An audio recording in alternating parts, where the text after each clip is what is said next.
How to delete Amazon search history. Hey everyone, welcome back to our channel How to Geek. In today's video I'll simply show you how you can delete your search history on Amazon, so just make sure to watch this video till the end.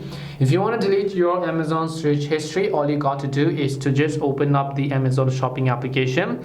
Once you launch the Amazon shopping application and then you tap on your search bar, which is at the very top, you'll be able to see all of the search history that you have actually made with Amazon right over here. So if you go to it, you'll be able to see those details over here. So let me also just go ahead and make a search to show you guys.